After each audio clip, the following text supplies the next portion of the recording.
I'm Ann Niederpruem. I'm a member of the Board of Directors of the Clover Foundation, and I serve on Clover's Building Committee, which has been very busy working to design a new school building for our children who currently attend preschool in the home of our director, Esther McCombie. Our plan is to renovate a building that Clover purchased a couple of years ago and move the preschool to it. The renovation will make Clover School an exciting place for our young learners and will establish it as a center of the neighborhood community. More on the school design in a minute. We're indebted to Esther and her family for welcoming Clover students into her home these last 5+ years. She and the Clover teachers have created a wonderful, nurturing environment for the children, which will carry forward to their new space. Currently, the 40 or so Clover children are in 3 classrooms in Esther's home. The older children, who are ages 3 to 6, learn in this classroom, and the baby class of 2 and 3-year-olds are in this classroom behind Esther's house. We've been committed since Clover's beginning to moving the school from Esther's house and into its own building, and we're well positioned now to make good on that commitment. This is what you have done by supporting Clover these last couple of years. First, this building was purchased in 2018. It's in a nearby neighborhood and it sits on 1/3 of an acre. The building needs some repair, but its structure is sound and there's enough space around it to build more classroom space.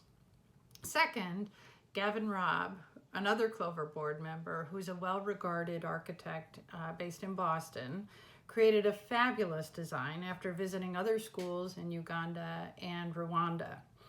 Gavin's donated all of the many hours he's spent on this project, and we're very grateful. The U.S. board and our board in Uganda are thrilled with the design, and we're sure that it'll have everlasting impact on the community. The design captures style elements seen in other modern buildings. It uses local materials, and it carries natural light and breeze into the classrooms. It allows for outdoor play space and an outdoor kitchen, both so important for our young students. Our design plans include renovating this building to house the preschool and then adding classrooms to accommodate primary grades too, so that our Clover preschool graduates can continue right on into elementary school.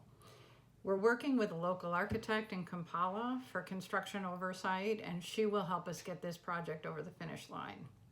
Clover kids are curious and eager learners. The space will inspire them to become their very best selves.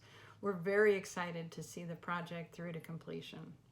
Have a look at the drawings of the classroom buildings and the interiors of some of the classrooms to see what I mean about the design.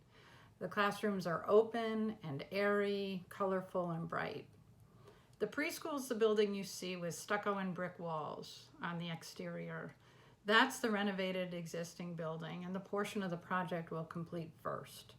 We plan to break ground on the preschool by year end, depending on how the pandemic impacts the availability of local labor and local materials. At worst, the start of construction will be delayed until early 2021, and we have every intention of moving the children in just as soon as possible. The kids are going to be so proud of this new school, and their parents and people in the community are going to be so proud to be associated with it.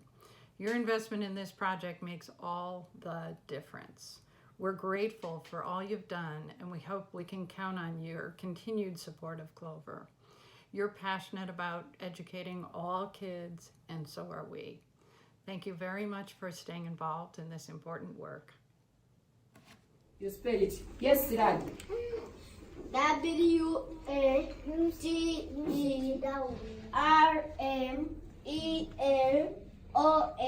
The word is watermelon. Thank you very much. Can you clap for him?